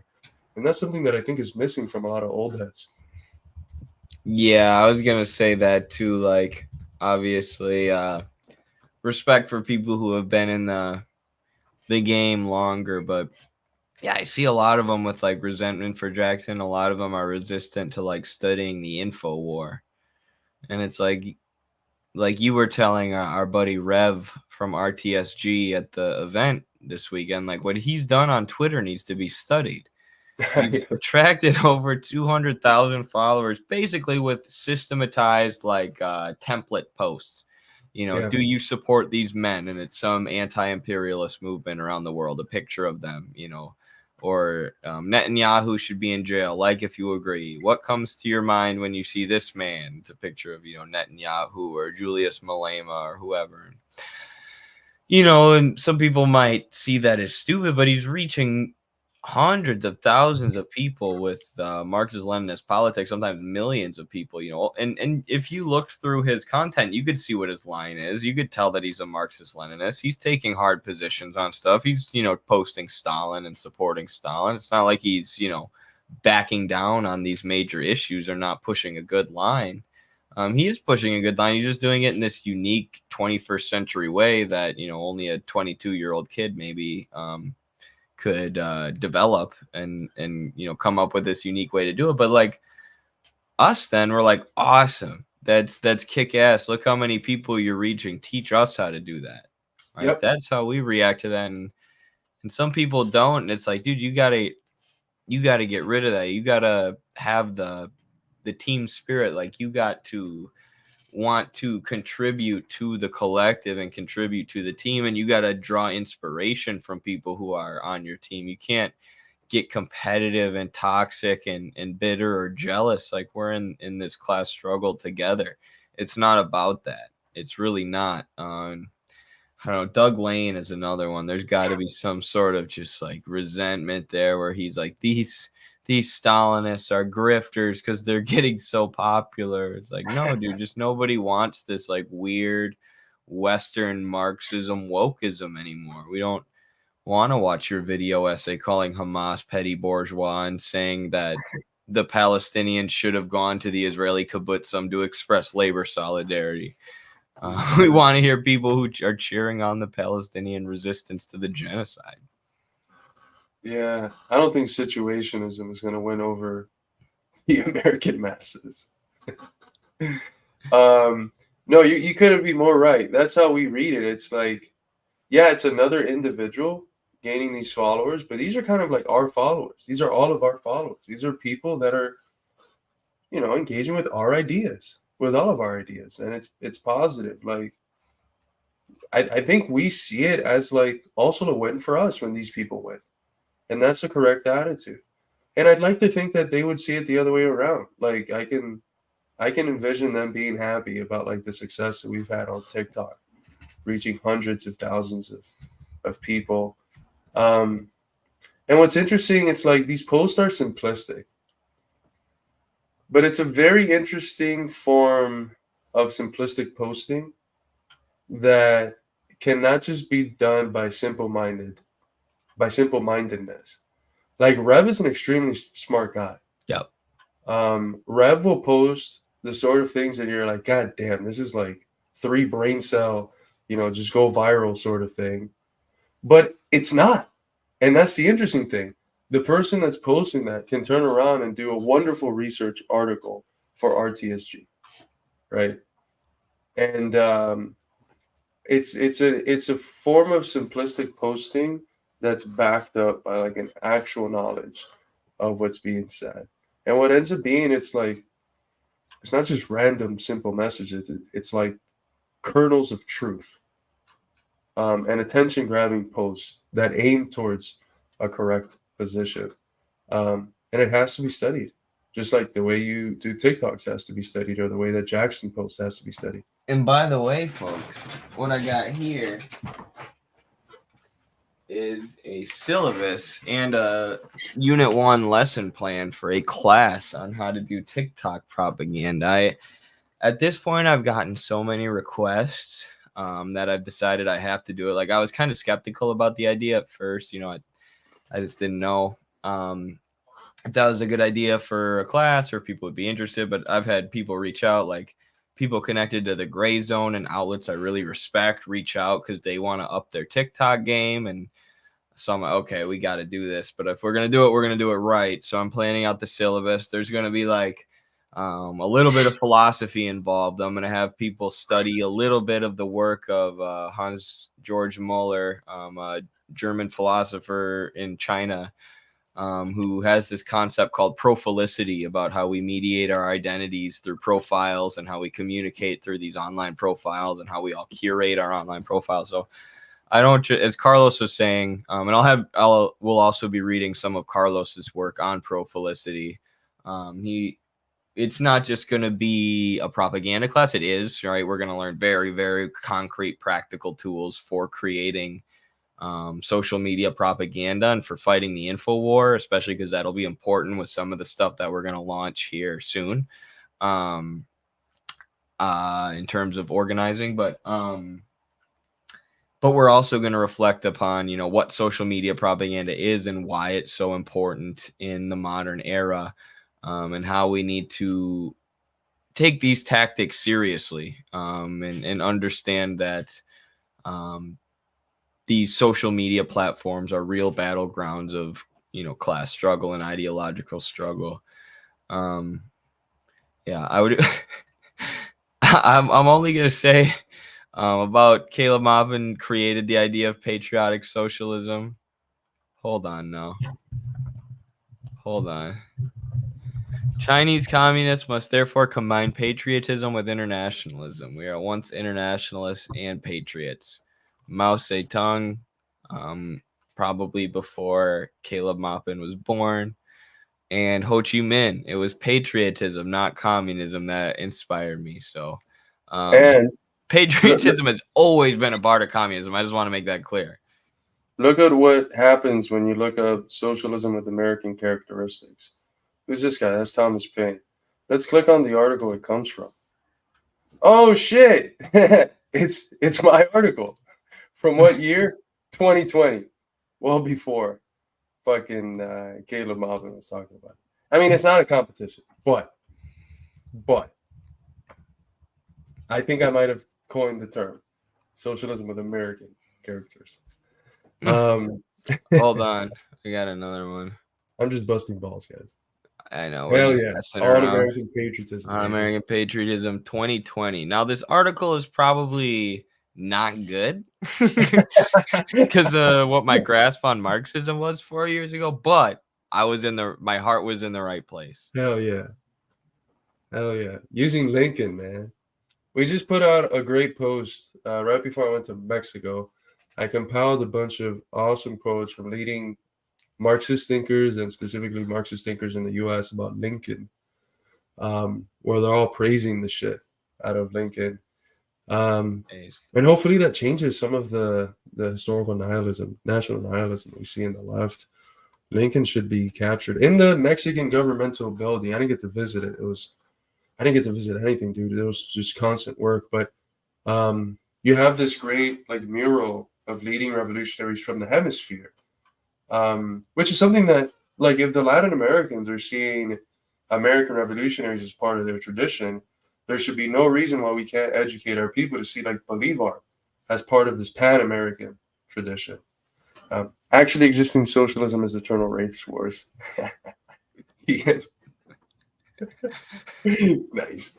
You know what's funny? Like, I would use like the concept of Pan-Americanism if it wasn't for the fact that there's already people online saying this dude that runs the account Pan-Americanism on Twitter, whose name is also Carlos. There's people saying that's me. So I don't want to like add fuel to the fire by using the term. But it would be pretty cool if we can start to think of like, you know, this legacy has also interconnected to Bolivar and these other great thinkers, because that's what the mural in the Mexican governmental building shows. It's got like Washington and Lincoln and Bolivar and other great Latin American emancipatory leaders. And it's a really good way to, you know, dialectically sublate Marti's Nuestra America. Not just our America, but now is our America, and it's bigger. It includes the giant of the 7 leagues that he was pointing at, saying we needed to defend against. But if we overtake the giant and make it work as a force of good, it could join and become part of our America, the whole hemispheric America. I like it, especially once we liberate Canada from the Trudeau regime. You know, the Cubans don't think that Trudeau is Castro's son. Oh, they don't? Had like a handful of them that I asked, and I was like, do you think Trudeau is Castro's son? They're like, no. I was like, have you seen the pictures? They're like, yeah. I don't think it's funny because it's almost like there's no way Castro's seed could have produced such a dirt bag, such as Trudeau. There was so much confidence in his seed, in his capacity to produce great men, that it's inconceivable that Trudeau could have came out of the great Fidel's sack. By the way, someone was asking about Cobra Commander this weekend. There's they're like, what's the deal with Cobra Commander? That was all they said. I don't know what they meant by it, but I was like, here's the best way to describe Cobra Commander. After the debate with Destiny, someone compiled everything that he said in the chat and tweeted it to try and cancel him for saying all these things about like pro-Hamas and the Zionists are fascists and all this stuff. And Cobra Commander's response to that was to change his name to Cobra Commander, Hamas are heroes. That's the deal with Cobra Commander. Dude doesn't give a shit. You give me 100 Cobra Commanders, we change this country in 5 years. Oh man. Well, it's been a great discussion. I think we've exhausted our topics quite thoroughly. I was able to do an interview while I was in Mexico. We interrupted mojito time to do some serious work.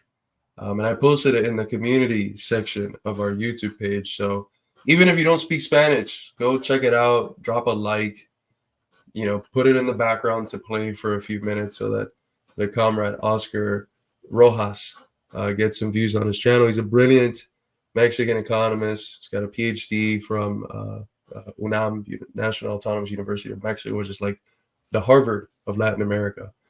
And he's got this very interesting thesis about multipolarity being the process of us entering into a new global mode of production, which he calls the communitarian mode of production, because the logic of social production has changed from capital accumulation to social good. And it's very interesting because it is true. I mean, what the BRICS countries share is the fact that what is foundational is the development of the productive forces in a way that serves social good and not exchange value, capital accumulation, etc. It's a break with the logic of capital, even if some of the countries within that shift are not formally dictatorships of the proletariat. And between countries, as win-win relations dominate, which is the paradigm China has put forth, what you have is the free association of producers. Nations considered as, free associating producers. And that's very close to what Marx describes communism as at the end of his life. So the comrade has this tremendously interesting thesis. The article he wrote for the conference, where he cites the purity fetish as a way to describe part of the crisis in the Western, whole hemispheric Western left's way of understanding multipolarity. That paper we're going to be translating it and posting it on the website so people can read. One of the things I noticed while I was there, and I don't want to sound like an ultra third worldist or something, but the theorists in Latin America are so much more advanced. And I'll say why. It's not just because of, the repression of Marx's ideas and the West, the promotion of the fake left. That's all true. But you hear them talk, they know all of the theorists in the West. But they also know a shitload of theorists from the global South that none of us know. Like, we know the theorists in the West, but we don't know their theorists. They know our theorists, and they know their theorists. So, like, the plurality of frameworks and theorists that they pull from is extremely impressive. There was one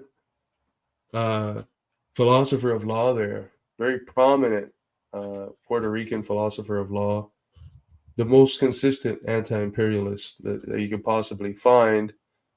And interestingly enough, he mentioned that quite important for his philosophy, his understanding of Marxism, was a little German philosopher that someone called Haas also appreciates, and for appreciating a big part of the left calls him fascist. I'm speaking, of course, of Heidegger. It's just so interesting how different the dynamics is in Latin America with people who are consistently anti-imperialist, but who can draw from different sources while not being eclectic, while not losing the essence of what Marxism is. And I just kept on thinking, like, holy shit, these like based Puerto Rican theorists would be called fascist by American leftists if they heard them speak. Yeah, absolutely. It's the purity fetish. it's really a good concept. I'm glad Haas read the book. It's been really cool hearing him talk about it on stream. I'm probably gonna listen to the rest of his stream as I go to sleep here. I gotta go to bed though. I have a cousin's graduation party tomorrow. But this has been an awesome stream. It's good to be back. Great. Had a lot of fun breaking down the events. Free chairperson. Where? He abolished NATO's on a roll today. That's funny. Anything else you want to talk about before we leave, Carlos? Stay tuned for my class. Sign up for Carlos's class. Yeah. You should be able to sign up for Eddie's class fairly soon. You're almost done with the syllabus, and for mine, you can sign up all the way up to the 6th. So you have 5 days to sign up. Don't miss it. 2 months down the line, you're gonna be like, "Damn, I should have taken that class." So anticipate that moment where you're slapping your knee, telling yourself, "Damn, I should have paid the $5 a week for that superb education." Anticipate that and sign up now while you can. But without further ado, we're going to go out as we've been going out over the last 2 months with the beautiful, modernized, Americanized, Falkanized rendition of the glorious Workers International. So we'll see you all next time, folks. Have a good night. Stand up, all victims of oppression, for the tyrants fear your might. Don't cling so hard to your possessions, for you have nothing if you have no right. Let racist ignorance be ended, for respect makes the empires fall. Freedom is merely privilege extended, unless enjoyed by one and all. So come, brothers and sisters, for the struggle carries on. The International unites the world in song. So comrades, come rally, for this is the time and place. The international ideal unites the human race. Let no one build walls to divide us, walls of hatred nor walls of stone. Come greet the dawn and stand beside us. We'll live together or we'll die alone. In our world poisoned by exploitation, those who have taken, now they must give. And end the vanity of nations, we've but one earth on which to live. So come, brothers and sisters, for the struggle carries on.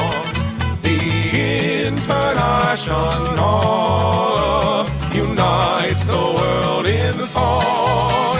So comrades, come rally, for this is the time and place. The international ideal unites the human race. And so begins the final drama, in the streets and in the fields. We stand unbowed before their armor, we defy their guns and shields. When we fight, provoked by their aggression, let us be inspired by life and love.